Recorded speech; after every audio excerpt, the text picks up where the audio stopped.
Hello friends, good morning. 2021 first January, প্রত্যেককে শুভ নববর্ষের শুভেচ্ছা। আজ আমরা যে ভিডিওটি করতে চলি সেটা হচ্ছে কি দক্ষিণ 24 পরগনা জেলার অন্তর্গত ফলতা থানার সেই বসু বিজ্ঞান মন্দির বা বোস ইনস্টিটিউটকে নিয়ে। আমরা ঠিক যেটা দেখতে পাচ্ছি, এটা ফলতা থানার ঠিক সংলগ্ন জায়গাতেই অবস্থিত এবং দেখতে পাচ্ছি যে দূরে সেই হুগলি নদী বয়ে চলেছে কুলুকুলু ঝুড়িতে এবং তার পাশে এই বসু বিজ্ঞান মন্দিরটি আজও মাথা তুলে দাঁড়িয়ে রয়েছে।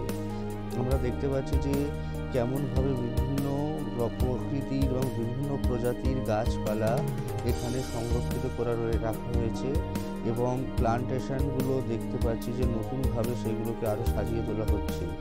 এবং আমরা যদি দেখি যে সেই বিখ্যাত বিজ্ঞানী জগদীশচন্দ্র বসু যিনি বের করেছিলেন যে উদ্ভিদেরও প্রাণ রয়েছে, তা আমাদের যা সেই পরিবেশ, এই যে নিবিড় পরিবেশ, এটা আমরা যদি না দেখি তাহলে আমরা বুঝতে পারবো না যে তিনি এখানে কতটা গভীর মনোসংযোগ করতে পেরেছিলেন। সত্যি বন্ধুরা, একটা শহর থেকে সংলগ্ন একটা জায়গা, কিন্তু এতটা নিরিবিলি, এতটা শান্ত প্রকৃতি, তা হয়তো আমরা বলে বোঝাতে পারবো না।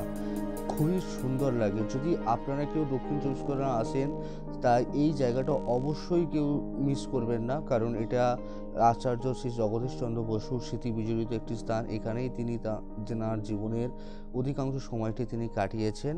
আমরা যদি আরও ভেতরে দেখতে পাচ্ছি যে দেখুন, আর ঠিক তার পাশেই ওনার উদ্যানটি রয়েছে।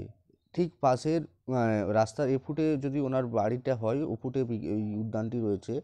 সেই উদ্যানে দেখতে পাচ্ছি যে তিনি বিভিন্ন রকম পরীক্ষা নিরীক্ষা করার জন্য বিভিন্ন প্রজাতির গাছপালা এখানে তিনি লাগিয়েছেন এবং কিন্তু এটি পারমিশন সাপেক্ষ, কর্তৃপক্ষের পারমিশন না নিয়ে এখানে ঢুকতে পারা যায় না।